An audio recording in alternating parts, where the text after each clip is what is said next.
are watching the Screaming Fish here, people, and today, it's finally here. Batman vs Superman: Dawn of Justice is finally here, after years of waiting.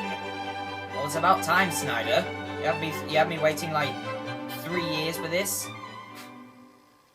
Well, took your time, didn't you? Took your time.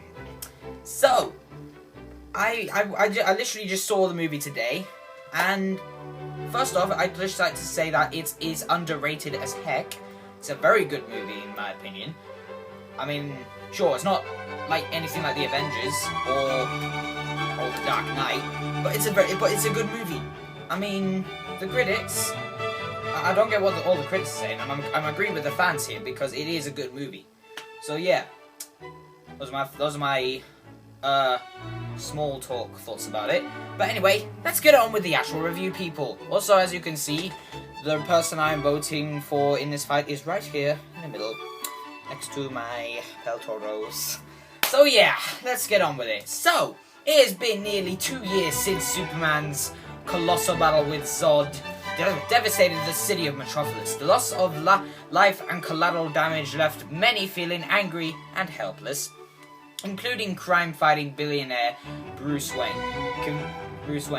Convinced that Superman is now a threat to humanity, Batman embarks on a personal vendetta to end his reign on Earth, while the cunning Lex Luthor launches his own crusade against the Man of Steel. So first off, we have Ben Affleck as Bruce Wayne / Batman. So, and there's only one sentence I can use to describe his performance.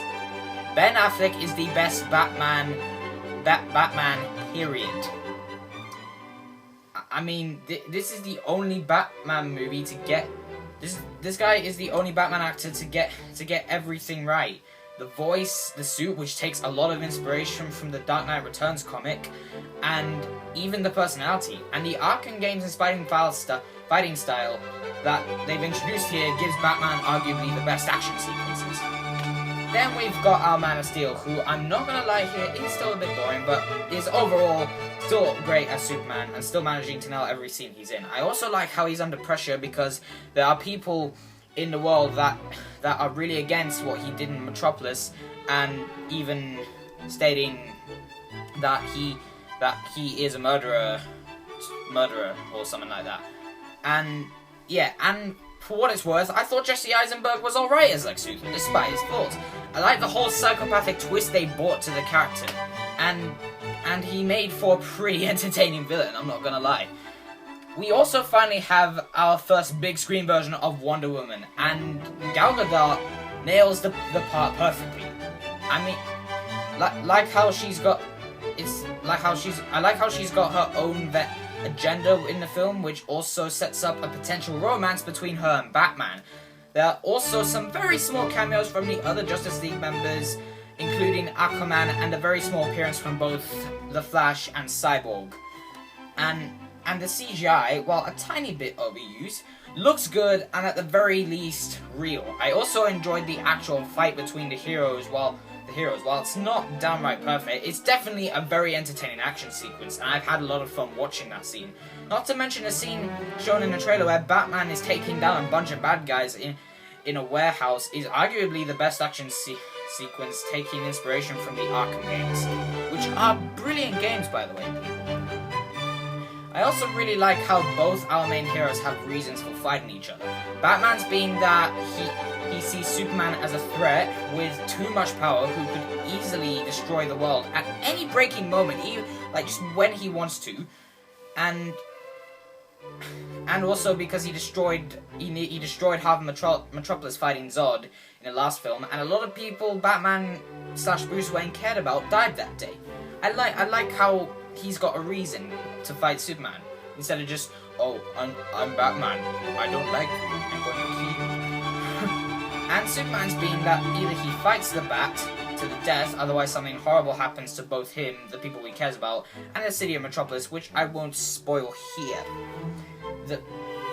The main issue with the film, I must admit, is the added addition of the monster Doomsday, who for some reason looks like an overgrown animated Ninja Turtle.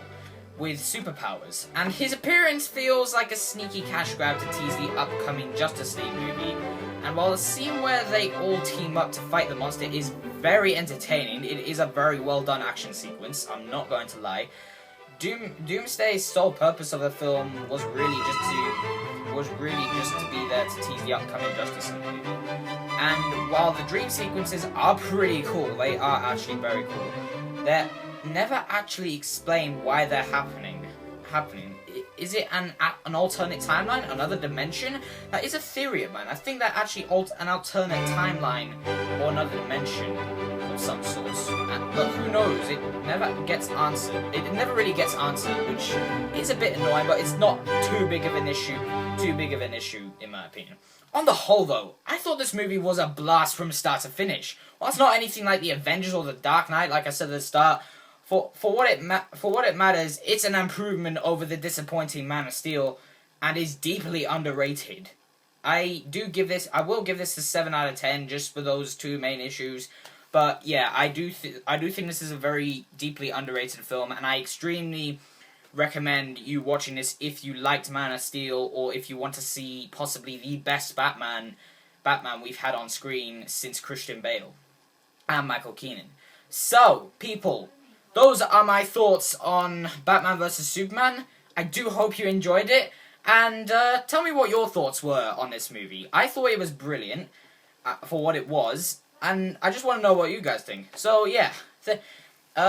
Thank you for watching. And I'll also be making a video on a theory I have about the dream sequences in this movie. Mainly because they're not really answers as to why they're happening. But still, thank you for watching. I do hope you enjoyed it. And please subscribe to my channel and follow me on Facebook. Peace.